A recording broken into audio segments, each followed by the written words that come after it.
মুসলমানরা কেন রাষ্ট্র ব্যবস্থা হারালো? মুসলমানরা কেন রাষ্ট্রীয়ভাবে আজকে দেউলিয়া হয়ে গেল? আজকে মুসলমান নেতাদের ভিতরে গোলামের চিন্তা ছাড়া তাদের ভিতরে আর কোনো চিন্তা নাই, ঠিক কিনা বলেন না?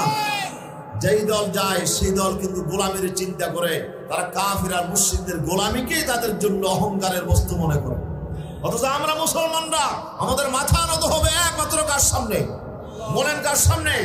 আমরা পৃথিবীর কোন জাতির গোলাম নয়, আমরা আমেরিকার গোলাম না, আমরা ভারতের গোলাম না, আমরা রাশিয়ার গোলাম না, আমরা চীনের গোলাম না, আমরা পাকিস্তানের গোলাম না। আমরা সারা জীবন আমাদের মাথা নত হবে একমাত্র কার সামনে বলেন তো?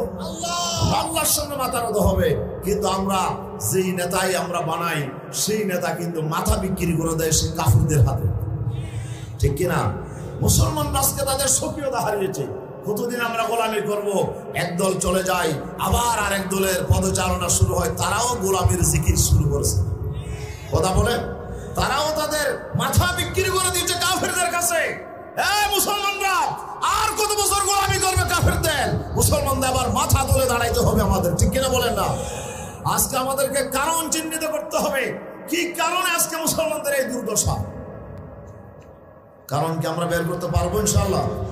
কোরআন থেকে আজকে আমরা অল্প সময়ের ভিতরে দু একটি কথা এই প্রসঙ্গে আমি বলে আমার কথা যদি টানবো ইনশাআল্লাহ। আল্লাহ সুবহানাহু ওয়া তাআলা মুসলমান জাতির পরিচয় দিয়ে আল্লাহ তাআলা যদি বলছেন, পড়েন সবাই, আউযু বিল্লাহি মিনাশ শাইতানির রাজীম, বিসমিল্লাহির রাহমানির রাহিম, وكذلك جعلناكم أمة وسطا لتكونوا شهداء على الناس ويكون الرسول عليكم شهيدا। صدق الله العظيم।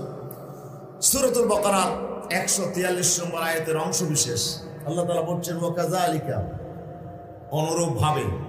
এই আয়াতটা আল্লাহ তাআলা আলোচনা করেছেন কিবলা পরিবর্তনের ঘটনা প্রসঙ্গে। বলেন তো কোন ঘটনা প্রসঙ্গে? কিবলা পরিবর্তনের ঘটনা প্রসঙ্গে। মুসলমানদের কিবলা কোনটা? বাইতুল্লাহ। বলেন না কোনটা আমাদের কিবলা? বাইতুল্লাহ। কিন্তু এক সময় আমাদের কিবলা ছিল বাইতুল মুকদ্দাস। জানেন কি আপনারা? এক সময় আমাদের কিবলা ছিল বাইতুল মুকদ্দাস, যেটা হলো আমাদের প্রথম কিবলা। আর খানে কাবা এটা হচ্ছে আমাদের পরবর্তী কিবলা। কেউ কেউ বলছেন যে রাসূল সাল্লাল্লাহু আলাইহি ওয়াসাল্লাম মক্কা শরীফে যতদিন ছিলেন 13 বছরে তিনি বাইতুল্লাহকে কিবলা হিসেবে তিনি নামাজ পড়েছিলেন। মদিনা শরীফে যাওয়ার পরে আল্লাহ তাআলার নির্দেশে তিনি কিবলা পরিবর্তন করে বাইতুল মুকদ্দাসকে বানিয়েছিলেন। এরপর আবার 16 কিংবা 17 মাস পরে এই কিবলা আবার পরিবর্তন হয়ে আসলো, ঠিক কিনা? আবার কেউ বলছেন না, যে মক্কা শরীফে যতদিন ছিলেন ততদিন তিনি বাইতুল্লাহ এবং বাইতুল মুকদ্দাস দুটোটাকে কিবলা মেনেছেন। এই জন্য রাসূল সাল্লাল্লাহু আলাইহি ওয়াসাল্লাম নামাজ পড়তেন রুকনে ইয়ামানি এবং হাজর আসওয়াদের মাঝখানের জায়গায় রাসূলুল্লাহ নামাজ পড়তেন। সুবহানাল্লাহ বলেন। খানে কাবার দক্ষিণ পাশে রাসূলুল্লাহ নামাজ পড়তেন, অত উত্তরমুখী হয়ে নামাজ পড়তেন যেন বাইতুল্লাহও সামনে থাকে এবং বাইতুল মুকদ্দাসও সামনে থাকে। রাসূল সাল্লাল্লাহু আলাইহি ওয়াসাল্লাম এইভাবেই তার 13টা বছর তিনি নামাজ আদায় করেছেন। মক্কা শরীফ থেকে মদিনায় হিজরতের পরে বিশ্বনবী সাল্লাল্লাহু আলাইহি ওয়াসাল্লাম কে আল্লাহ তাআলা নির্দেশ দিলেন, হে আল্লাহ, হে আমার হাবিব, আপনাকে বাইতুল মুকদ্দাসকে কিবলা মেনে নামাজ পড়তে হবে।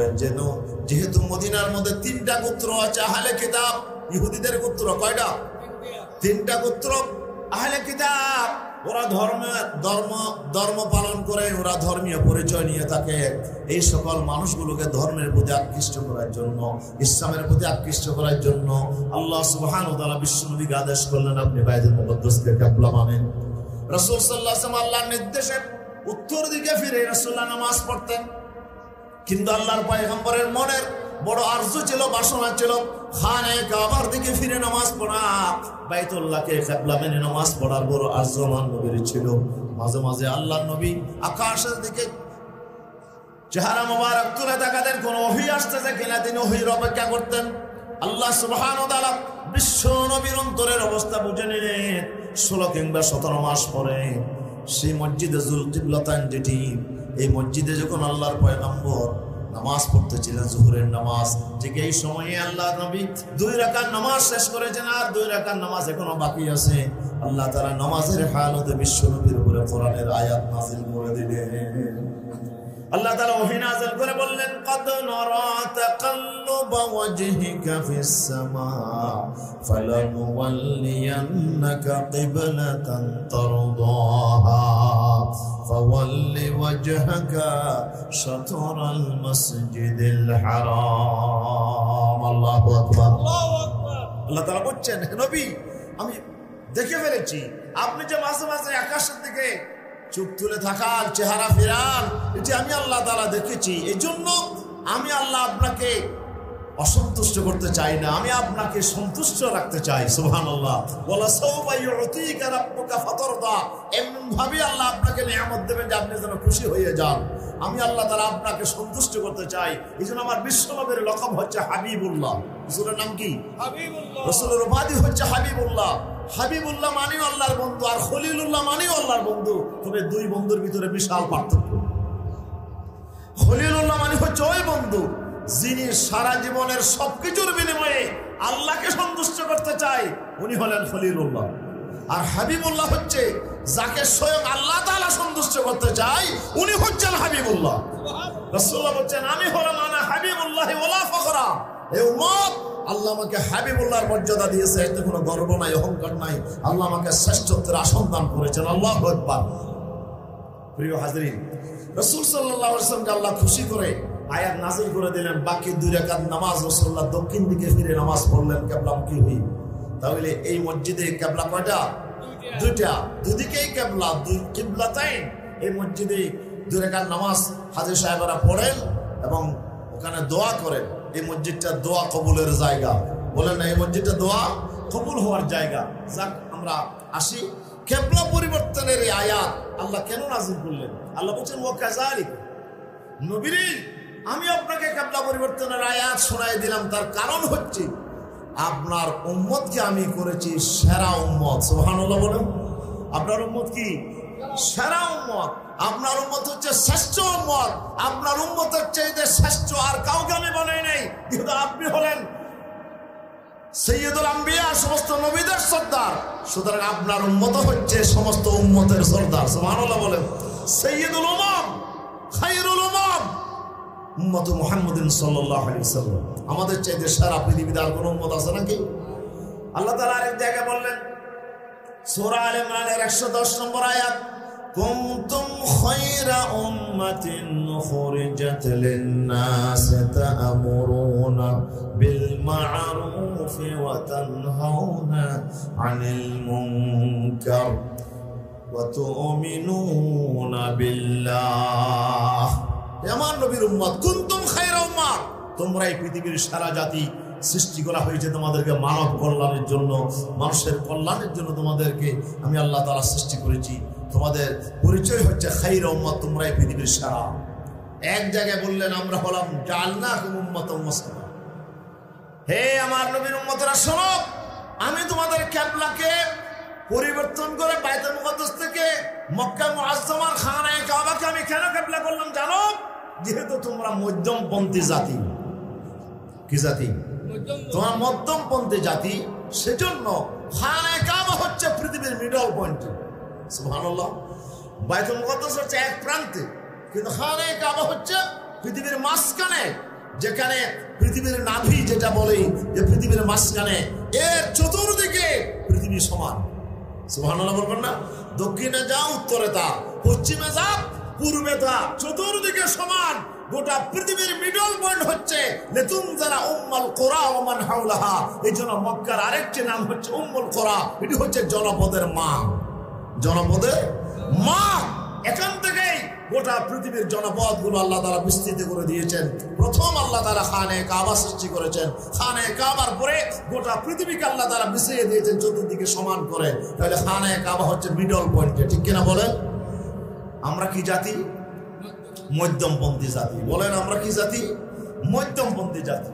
আমাদের পরিচয় হচ্ছে আমরা মধ্যমপন্থী জাতি। তোমাদের ক্যাবলা যদি এক পাশে হয় তাহলে মধ্যমপন্থী জাতির সাথে তোমাদের মিল হয় না। আল্লাহ বলেন ওয়াকাযালিকা জাআলনাকুম উম্মাতান ওয়াসাতা, মধ্যমপন্থী জাতি বানানোর কারণেই তোমাদেরকে আমি তোমাদের ক্যাবলা পরিবর্তন করে বাইতুল মুকদ্দাসকে চেঞ্জ করে আমি খানায়ে কাবাকে তোমাদের ক্যাবলা নির্ধারণ করে দিলাম। সুবহানাল্লাহ বলেন। সুবহানাল্লাহ। আমাদের আসল পরিচয় আমরা হইলাম মধ্যমপন্থী জাতি। মধ্যমপন্থী জাতি মানে শ্রেষ্ঠ জাতি, একটাই শ্রেষ্ঠ। খায়রুল উমুরি আওসাতুহা, সবচেয়ে উত্তম পন্থা হচ্ছে মধ্যমটা। কি বলেন? আচ্ছা, একটা গাছ যদি আমি ধরি, আচ্ছা গাছের কোন পার্টটা বেশি উত্তম বলেন তো?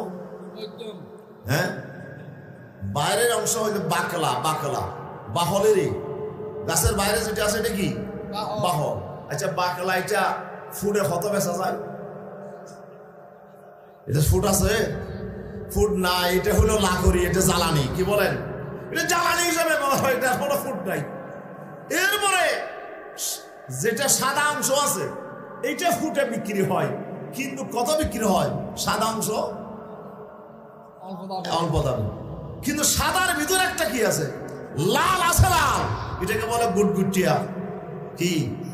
হাড়। হাড়, হ্যাঁ, হাড় যেটা আছে মাঝের অংশ যেটা, এটা হলো সবচেয়ে দামি অংশ গাছের ভিতরে, ঠিক না?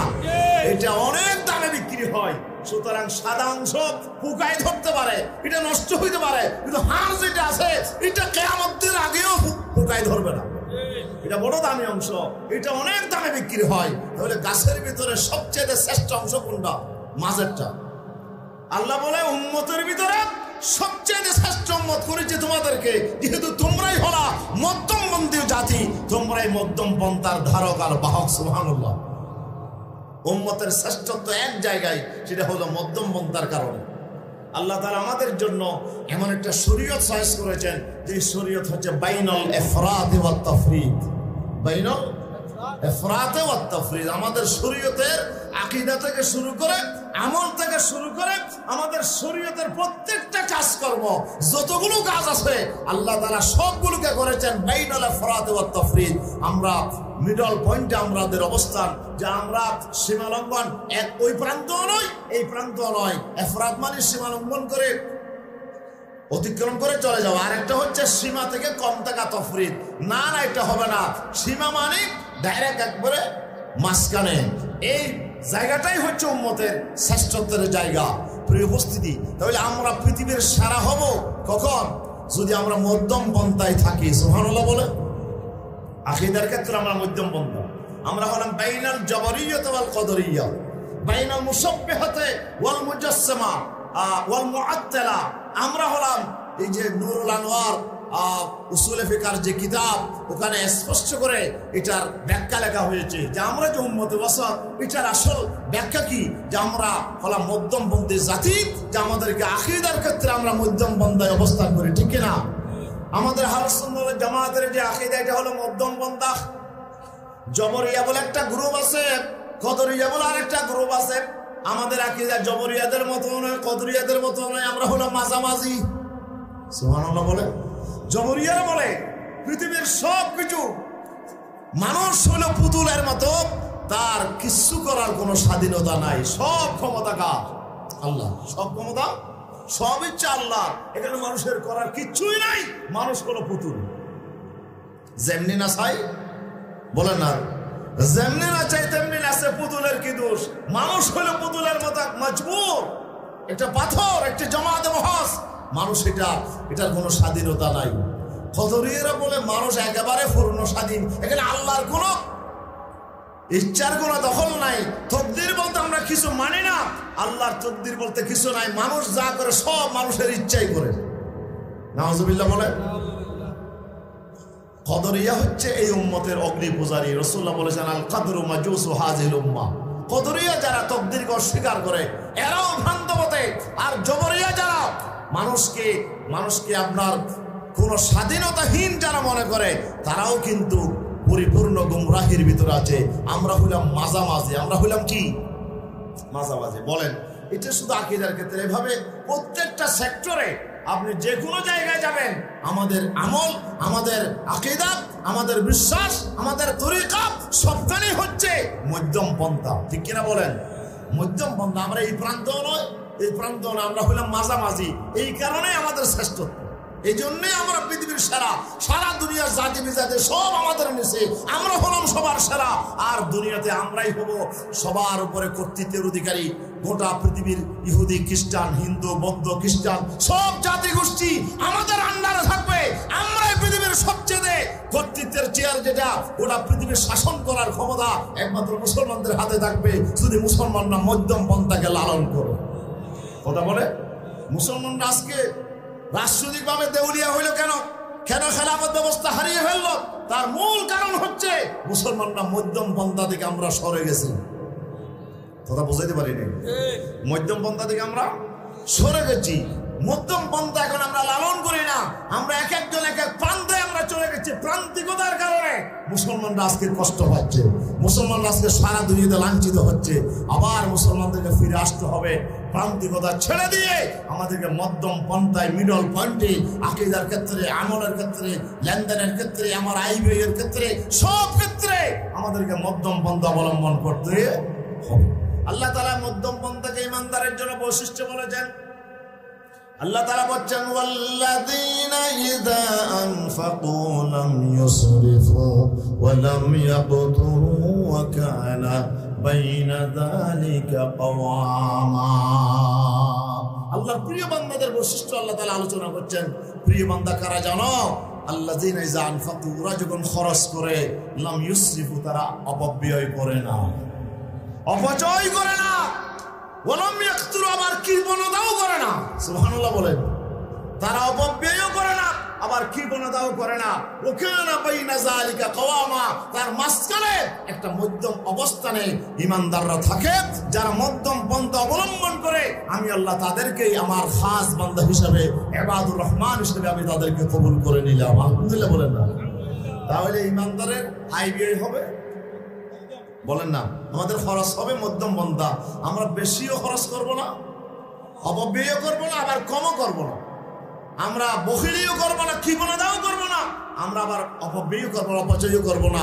লাখ লাখ কোটি টাকা অর্থহীনভাবে আমরা খরচ করব না। আমাদের খরচ হবে মাঝখানে। আল্লাহ বলেন, ওয়াকসিদ ফি মাশিয়াকা ওয়াগদুদ মিন সাউতিকা, তোমার চালচলন, তোমার হাঁটা। হযরত লুকমান আলাইহিস সালাম তার ছেলেকে বলতে, যে আমার প্রিয় বৎস, তুমি হাঁটবে কেমনে জানো? মধ্যম পন্থা। সুবহানাল্লাহ বলেন। বেশি জোরেও না, বেশি আস্তেও না। এক যুবক হাঁটতেছে খুব আস্তে আস্তে। হযরত ওমর বললেন, তুমি কি অসুস্থ? এই যুবক, তুমি কি অসুস্থ? বলো, হুজুর আমি সুস্থ। বেটা, আজকে যদি তুমি বাইরের লোক না হইতে, মদিনার কোন লোক হইতে, আমি কিন্তু তোমাকে ব্যাগ দিয়ে ফিরে দাও। সুবহানাল্লাহ। তুমি ইসলামকে এত অসুস্থ বানাইলে কেন? তুমি যুবক মানুষ, যুবকের মতো হাঁটবে। তোমার হাঁটার ভিতরে যে অসুস্থতা, এটা ঈমানদার আপনার হাঁটা হইতে পারে না। আমরা হাঁটবো ওয়াকসিদ ফি মাশিকা, আমার হাঁটার মধ্যে কি থাকতে হবে? মধ্যম পন্থা থাকতে হবে। জোরেও হাঁটবো না, আস্তেও হাঁটবো না। অর্থাৎ আমার গতিটা হবে মাঝখানে। ওয়াকসিদ ফি মাশিকা, আমার চাল চলনে, আমার লেনদেনে, আমার উঠা বসায়, আমার কথাবার্তায়, আমার জীবনের সকল ক্ষেত্রে আমাদেরকে মধ্যম পন্থা অবলম্বন করতে হবে। আমরা সন্ত্রাসীও নয়, আবার আমরা একেবারে কেউ মারলে আমরা গাল লাগাই দেব। তুমি যখন একটা মারছো ভাই, আরেকটা মারো, লাগাই দেবেন। নমাতে ফিডাবো খাইবেন, আবার আরেকটা খাইবেন না। ফিডা আমি দেবো না আরেকজনকে, ঠিক আছে, কিন্তু আমি খাবো না। কথা বুঝেন না? ফিডা দেবো না, খাইবো না। কেউ যদি আমাকে ফিডা দেয়, ফরান নিয়ে যাইতে দেবো না। ঠিক কিনা বলেন না? ফিডা দিয়ে চলে যাবে। তুমি আমাকে এত নরম ভাববে না। আবার আমি এত জালেম নই যে আমি তোমার উপর সীমা লঙ্ঘন করবো, বাড়াবাড়ি করবো। ইসলাম আমাকে বাড়াবাড়ি শিখাই নাই। ঠিক কিনা বলেন? আমাদের মডেল হচ্ছেন কে? ওয়ায়াকুনুর রাসূলু আলাইকুম শাহীদা। আমরা হব সারা দুনিয়ার মডেল, আর আমাদের মডেল হবে নবী মুহাম্মদ রাসূলুল্লাহ সাল্লাল্লাহু আলাইহি ওয়াসাল্লাম। আমার বিশ্ব নবীকে আল্লাহ তাআলা এই মডেল আল্লাহ তাআলা শিক্ষা দিয়েছেন। মধ্যম পন্থা আমার নবীকে শিক্ষা দিয়েছেন। আলহামদুলিল্লাহ বলে আল্লাহ তাআলা বলেন, ওয়ালা তাজআল ইয়াদাকা মাগলুলাতান ইলা উনুকিকা ওয়ালা তাবসুতহা কুল্লাল বাসত ফাতাবউদা মালুমান মাহসুরা। আল্লাহ রাব্বুল আলামিন বলেন, হে আমার প্রিয় নবী, আপনি একেবারে কিচ্ছু দান না করে নিজের হাতটাকে লা তাজআল ইয়াদাকা মাগলুলাতান ইলা উনুকিকা, হাতকে গর্দানের মধ্যে বেঁধে রাখবেন না, একেবারে কিচ্ছু না দিয়ে বখিলি অবলম্বন করবেন না, কৃপণতা অবলম্বন করবেন না। আবার দান করতে গিয়ে এত বেশি দান করবেন না যে দান করার কারণে আপনাকে অনুশোচনা করতে হয়। সুবহানাল্লাহ। ওয়ালা তাবসুতহা কুল্লাল বাসতি, এভাবে আপনি দান করবেন না।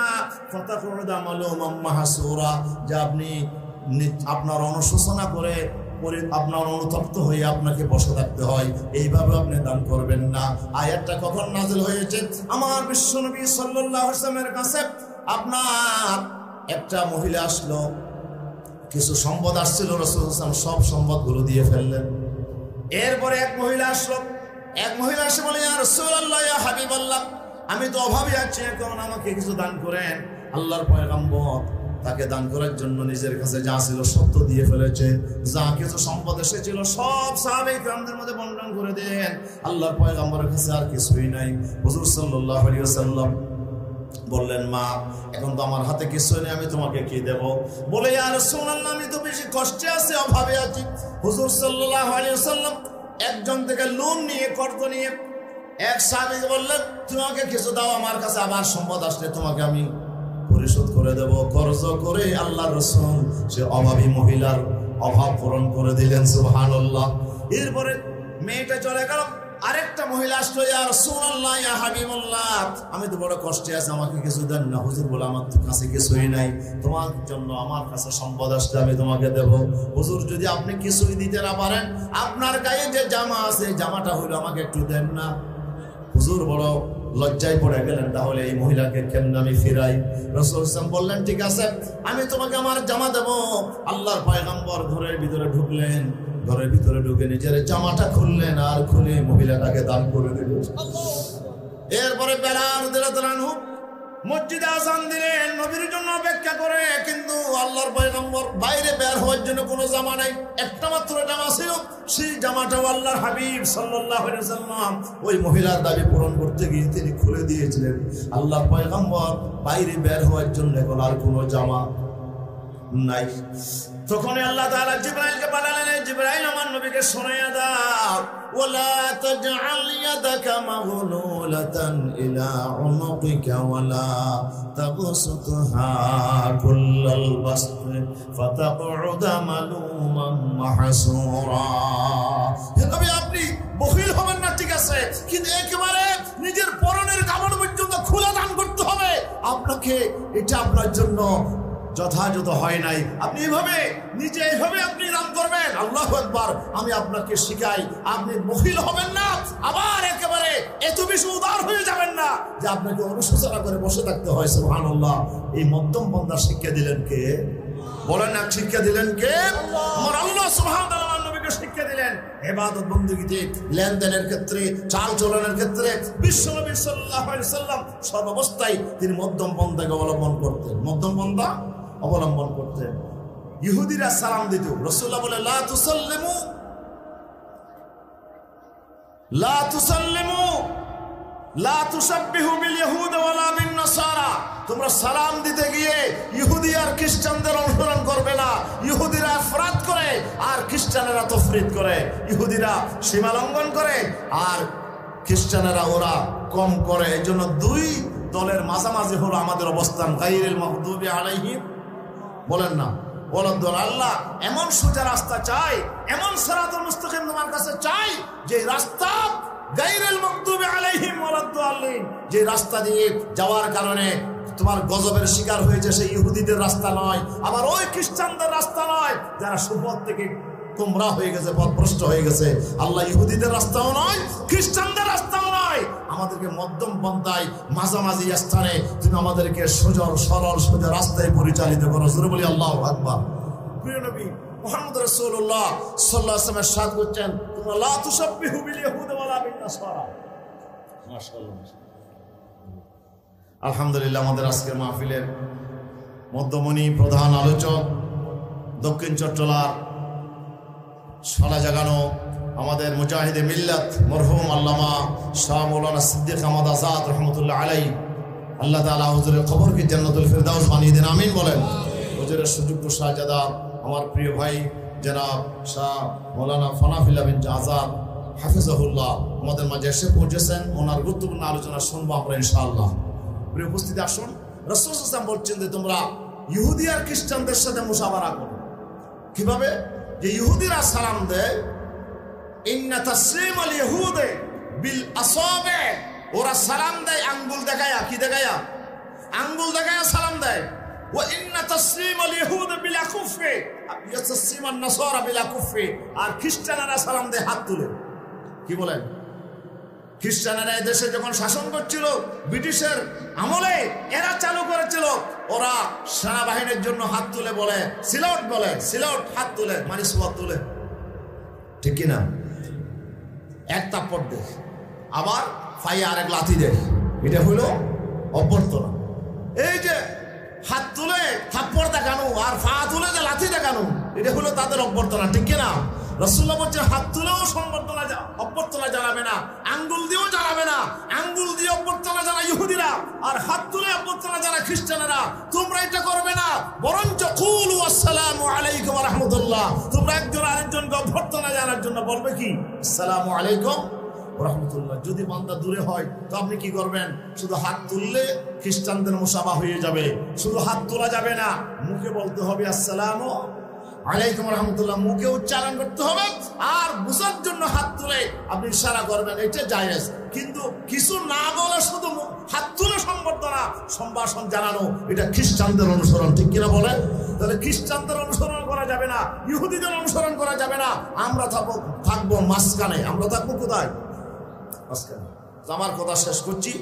রাসূল সাল্লাল্লাহু আলাইহি সাল্লামের কাছে এক সময় তিনজন যা সালাসাতু রাহাতিন মিন আসহাবিন নবী সাল্লাল্লাহু আলাইহি সাল্লাম, তিনজন সাহাবী এসে আল্লাহ রাসূলের ইবাদতের খবর নিল। রাতের বেলায় হুজুর কি ইবাদত করে? রাসূলুল্লাহর বিবিদেরকে জিজ্ঞেস করলেন হুজুর কি ইবাদত করে? রাসূলুল্লাহর বিবিরা তাদেরকে বললেন যে আল্লাহ রাসূল এভাবে ইবাদত করেন, কান্নাহুম তাকাল্লুহা। যখন ইবাদতের খবর তাদেরকে বলা হলো, তারা বললো যে আমরা তো মনে করতাম হুজুর সারা রাত ইবাদত করে। দেখেছে রাসূলুল্লাহ তো ঘুমায়, সংসার জীবন যাপন করে, বিবিদের সাথে তাদের চাহিদা পূরণ করে। হ্যাঁ, রাসূল সাল্লাল্লাহু আলাইহি রাতের বেলায় তো সারা রাত নামাজ পড়ে না, একটু ঘুমায় আবার নামাজ পড়ে না। না, রাসূলুল্লাহ তো আগের পরে সব গুনাহ আল্লাহ মাফ করে দিয়েছেন, কিন্তু আমাদের তো গুনাহ আছে, সুতরাং আমাদের বেশি ইবাদত করতে হবে। একজনে বলে যে আমরা আজকে থেকে আম্মা আনা ফাউসাল্লিল লাইলা ওয়ালা আরকুদু, আজকে থেকে আমি সারা রাত নামাজ পড়বো আর ঘুমাবো না। আরেকজন বলে আনা আসুমুন নাহারা ওয়ালা আফতিরু আবাদা, আমি সারাদিন রোজা রাখবো, যতদিন আল্লাহ আমাকে বাঁচায় রাখে। বছরে একদিনও রোজা ছেড়ে দেব না, সারা বছর আমি রোজা রাখবো। সুবহানাল্লাহ বলে। আরেকজন বলে যে তুমি একজনের নামাজ নিলে আরেকজন রোজা নিলে আমি কি নেবো? ওরা আজকে থেকে আমি আর বিয়ে শাদী তো করি নাই, ঠিক আছে আর জীবনে বিয়ে শাদী করবো না। ওলা তুজুন্নাসা আবাদা, আমি জীবন আমি বৈরাগ্য জীবন আমি গ্রহণ করে নিলাম, আমি আর বিয়ে শাদী করবো না। চলে গেল। রাসূল সাল্লাল্লাহু আসার পরে বিবিরা খবর বলল, ইয়া রাসূলুল্লাহ তিনজন আসছিল, এরা এইভাবে জিজ্ঞেস করলো, আমরা বললাম এরা তিনটা শপথ করে চলে গেছে। রাসূলুল্লাহ বলল তাদেরকে ডাকো। ডাকছে, আনতুম কুলতুম কাযা ওয়া কাযা, এই তোমরা নাকি কিছুক্ষণ আগে এরকম কথা বলে গেল, শপথ করে বললা? তারা বলল হুজুর হ্যাঁ আমরা।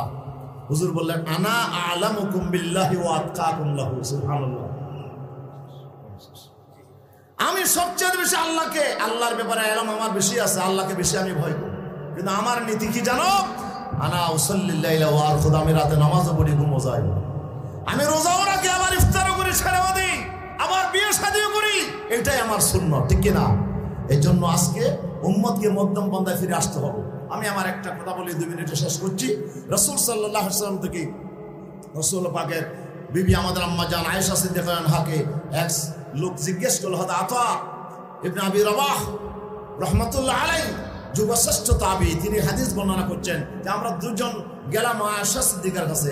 আম্মাজানকে বললাম, ইয়া আম্মাজান, আপনি আল্লাহ রাসূলের জীবনে দীর্ঘ 9 বছর আপনি সংসার জীবন যাপন করেছেন, আপনি আল্লাহ রাসূলের জীবনের একটা আশ্চর্যজনক ঘটনা বলেন তো, সবচেয়ে আশ্চর্যজনক ঘটনা কি?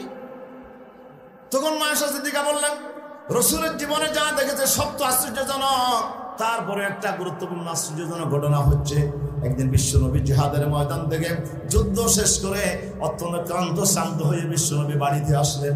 বাড়িতে আসার পরে আমার সাথে তিনি বিছানায় শুয়ে পড়লেন। হাত্তা মাসা জিলদুহু জিলদি, ওনার চামড়া, ওনার শরীরের চামড়া আমার চামড়ার সাথে লেগে গেল।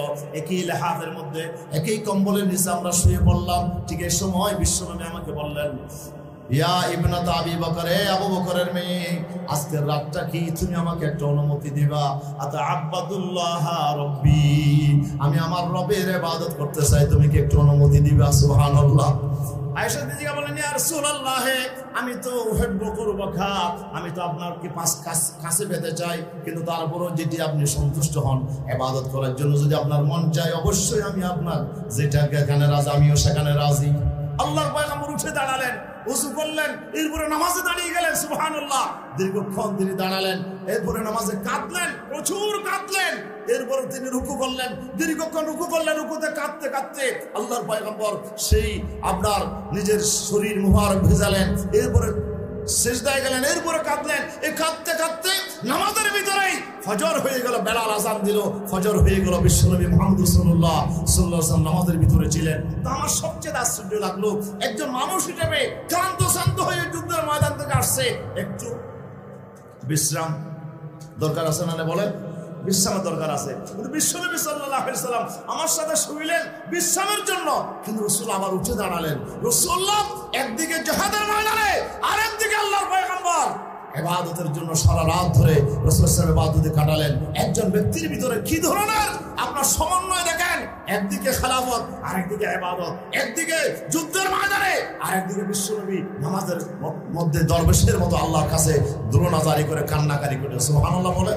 আজকে আমরা উম্মত দুই ভাগ হয়ে গেছি। এক ভাগ ইবাদত নিয়ে পড়ে আছে, জিকির আজকার নিয়ে, ওদের কিন্তু ময়দানের কিনা কোনো খবর নাই। আরেক দল ময়দানে বেশি সময় দেয়, কিন্তু ইবাদত বন্দেগীতে আমরা কম ভূমিকা রাখি। দুটার ভিতরে আমাদের সমন্বয় থাকতে হবে, ঠিক কিনা? আবার আমাদেরকে ফিরে আসতে হবে।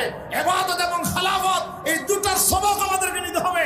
মরহুম মাওলানা মাহমুদুল মুশা হুজুর এই দুটার তিনি সমন্বয় ছিলেন। উনি যেমন পীর সাহেব ছিলেন, যেমন তিনি ইবাদত বন্দেগীতে এগিয়ে ছিলেন, তেমনি আবার রাষ্ট্রীয়ভাবে ইসলামী আন্দোলনের সাথে তিনি সম্পৃক্ত ছিলেন। এই দুটার ভিতরে আমাদের সমন্বয় করতে হবে, ঠিক কিনা? আসুন আমরা সমন্বয়ের দিকে, ভারসাম্যপূর্ণ জীবনের দিকে আমরা ফিরে যাই, তাহলেই উম্মত আবার এই পৃথিবীতে মাথা তুলে দাঁড়াতে পারবে ইনশাআল্লাহ। আমি সবাইকে ধন্যবাদ জানিয়ে আমার কথা শেষ করছি। হাযা মা ইনদাল্লাহ। আসসালামু আলাইকুম।